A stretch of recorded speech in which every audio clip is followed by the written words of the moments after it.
नमस्कार, जय श्री कृष्ण।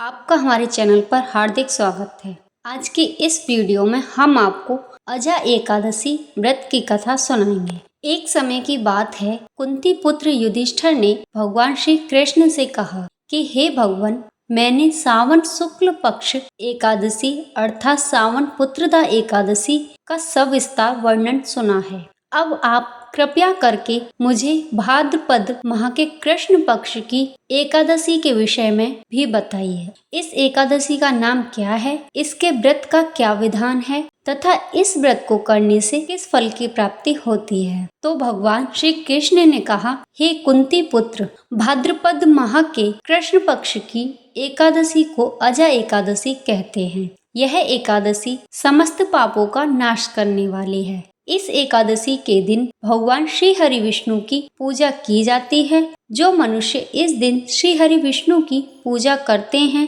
उन्हें वैकुंठ की प्राप्ति होती है। आइए अब मैं आपको अजा एकादशी की व्रत कथा सुनाता हूँ। अब आप ध्यान पूर्वक इस एकादशी का महात्म्य श्रवण करो। पौराणिक काल में भगवान श्री राम के वंश में अयोध्या नगरी में एक चक्रवर्ती हरिश्चंद्र नाम के एक राजा हुए थे। राजा अपनी सत्य निष्ठा और ईमानदारी के लिए प्रसिद्ध थे। एक बार देवताओं ने इनकी परीक्षा लेने की योजना बनाई।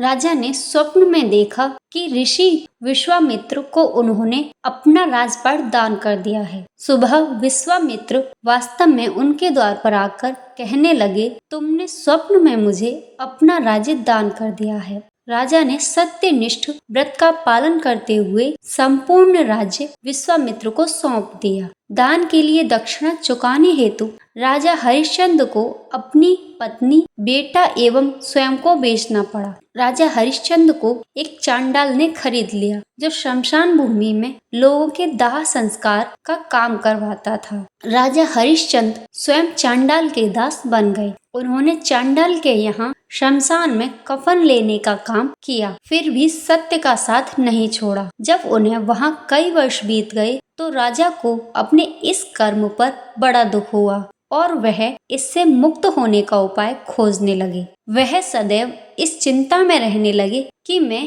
क्या करूं, किस प्रकार इस कर्म से मुक्ति पाऊं। एक दिन राजा इसी चिंता में बैठे हुए थे कि ऋषि गौतम वहां आ पहुँचे। राजा हरिश्चंद्र ने उन्हें प्रणाम किया और अपनी दुख भरी कथा उनको सुनाई। राजा हरिश्चंद्र की दुख भरी कहानी सुनकर गौतम ऋषि भी अत्यंत दुखी हुए और उन्होंने राजा से कहा कि हे राजन, भादो माह के कृष्ण पक्ष की एकादशी का नाम अजा एकादशी है, जो आज से ठीक 7 दिन बाद आएगी। तुम उस एकादशी का व्रत विधि पूर्वक करो तथा रात्रि को जागरण करो, इससे तुम्हारे सभी पाप नष्ट हो जाएंगे। इतना कहकर गौतम ऋषि वहां से अलोप हो गए। अजा एकादशी आने पर राजा हरिश्चंद्र ने गौतम ऋषि के कहे अनुसार विधि पूर्वक एकादशी का व्रत किया और रात्रि में जागरण भी किया। इसी बीच राजा हरिश्चंद्र के पुत्र रोहित सांप के डसने से मृत्यु को प्राप्त हुआ। रानी शैव्या राजकुमार को शमशान में ले गई,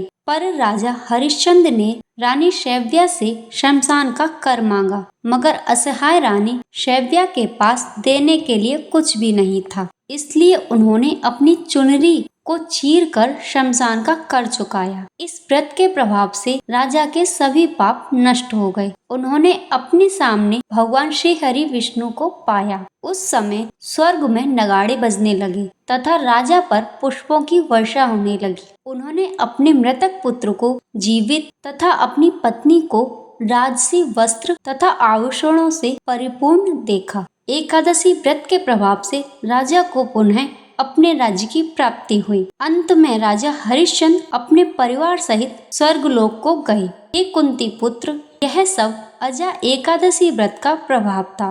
तो मनुष्य पूरे मन से विधि पूर्वक इस व्रत को करते हुए रात्रि में जागरण करते हैं, उनके समस्त पाप नष्ट हो जाते हैं। वह सुख समृद्धि से अपना जीवन व्यतीत कर अंत में स्वर्गलोक को प्राप्त करते हैं। एकादशी की कथा को सुनने मात्र से अश्वमेघ यज्ञ का फल भी प्राप्त होता है।